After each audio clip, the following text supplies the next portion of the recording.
Europe 1421, the 20th of November 2018. Updated 1451, the 20th of November 2018. Get short URL. The British Defence Secretary has slammed the notion of a European army, arguing it undermines NATO security efforts.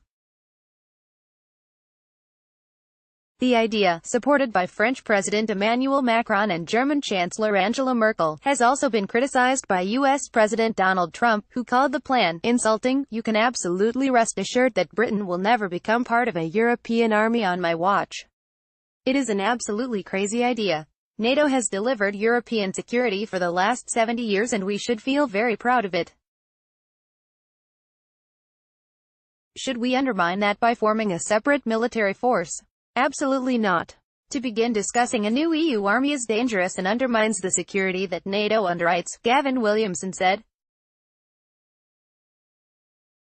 The UK defence chief commented on the idea championed by French President Emmanuel Macron, who recently said that a real European army would protect the continent. With respect to China, Russia, and even the United States of America, Williamson suggested that before Europe starts seriously planning its own army, it should adequately fund the military that has protected its borders from aggression for 70 years.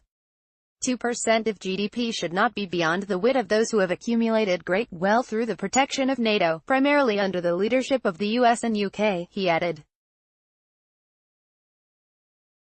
The question of contributions to NATO by member states has long been a sticking point, with the US at the forefront of advocating a stronger commitment to the 2% GDP spending target. NATO data estimated that, in 2017, only the U.S. allocated more than 3% of GDP on defense expenditures, followed by Greece 2.36, the UK 2.12, and Estonia 2.08. Other members are spending less than 2%, according to NATO figures. U.S. President Donald Trump, an outspoken critic of continued underspending by NATO member states, like Williamson, reacted negatively to the idea of European army. In response to Macron's statement, he said it was very insulting of French President Emmanuel Macron to suggest that Europe should build its own military to protect it from the United States, among other countries.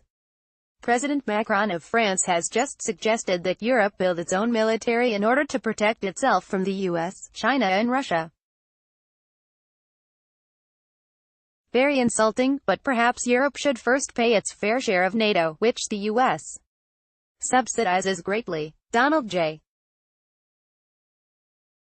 Trump, at Real Donald Trump, November 9, 2018. Read more. Macron not discussing diplomatic issues via Twitter, prefers direct talks. The British Defence Ministry aligns itself with the US vision for NATO. Following numerous appeals by Donald Trump, in June 2018 Britain's Defence Committee called for a return to the mid-1990s level of spending on national security, backing sufficient contributions to NATO budget. UK lawmakers have indicated that anything less than 3% of the GDP allocated for military spending is not an option for Britain.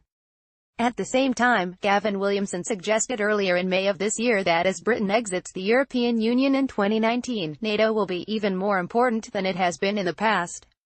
In his zest to back the alliance, Williamson indicated that the UK can and should do more to be an influential member of NATO.